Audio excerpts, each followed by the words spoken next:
Apple's first foldable iPhone is finally about to become reality. And if the latest leaks are accurate, it won't just be called Fold or Flip. Apple is reportedly positioning it as the iPhone Ultrawidth's most premium iPhone ever, designed to blur the line between iPhone and iPad. And the reason people are excited isn't only the foldable screen.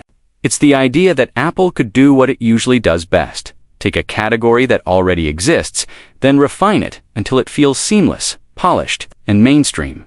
So what exactly is coming with the iPhone Ultra? Here are the biggest rumored upgrades, what they mean, what to expect, and what trade-offs might surprise you. First, the design. This iPhone Ultra is expected to use a book-style fold, opening sideways like a small tablet rather than folding vertically like a compact clamshell. What's especially interesting is the rumored orientation when unfolded: wider than it is tall. That would make it feel less like a stretched phone and more like a mini tablet you can actually work on reading, multitasking, and watching content without the tall and narrow vibe most phones have. Material-wise, Apple is rumored to use a titanium border, keeping the device premium and durable while also supporting an ultra-thin body. And when it's folded, it may resemble two incredibly thin iPhones stacked together, only slimmer than most people expect from a foldable. Apple reportedly wants it to feel like a normal iPhone when closed, not a bulky gadget, but the headline feature could be the inner display itself. Foldables are famous for one thing people tolerate, not love: the crease.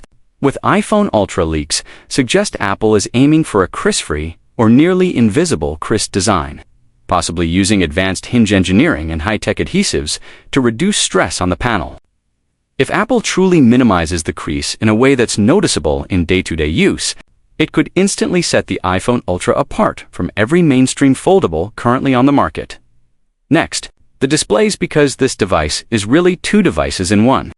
The iPhone Ultra is expected to have an outer display for quick phone tasks and an inner display for the full mini iPad experience.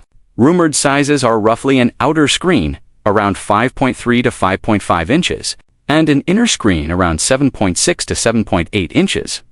The outer display may feel closer to an iPhone mini in size, but with a wider aspect ratio. That could make it surprisingly practically easy to use one-handed, easier to reach, but still roomy enough for typing and scrolling because it's wider. Then when you open the phone, the inner screen could land right in iPad mini territory, giving you a canvas that finally makes multitasking on an iPhone feel natural instead of cramped. Now, cameras: this is where Ultra might not mean what you think. According to the leaks, the iPhone Ultra may ship with two rear cameras, a 48MP main camera and a 48MP ultra-wide. That sounds strong, but it also implies a big trade-off: no telephoto lens. So if you care a lot about optical zoom, the iPhone Ultra may actually lose to the Pro Max in that specific category. Apple may be prioritizing thinness, internal space, and foldable engineering over adding a third camera module. However, there's a camera advantage unique to foldables: two front-facing cameras. Since the iPhone Ultra has two displays, it's expected to include a selfie camera for the outer screen and another for the inner screen. Leaks suggest Apple may use an 18MP front camera, similar to what launched recently, likely paired with center stage-style framing for better video calls. A hole-punch camera cutout is expected, which would help keep the displays modern and immersive. On the software side, the iPhone Ultra is expected to push iOS into territory it hasn't fully embraced on iPhone yet: real multitasking. iOS 27 is rumored to include foldable-specific features that Apple may keep quiet until launch. But the reported highlights are big: side-by-side apps and more iPad-like app layouts. That means Apple could let you run two apps next to each other on the inner display, with spacing and UI that looks intentional, not like an iPhone interface stretched onto a larger screen. Apple has already been quietly improving landscape support in newer iPhone apps. And that's exactly the kind of foundation you'd want before introducing a foldable. iPhone.performance is expected to be because a foldable iPhone isn't just powering one screen, it's powering two, often at different sizes, with heavier multitasking demands. The iPhone Ultra is rumored to include the A20 Pro chip along with Apple's C2 cellular modem.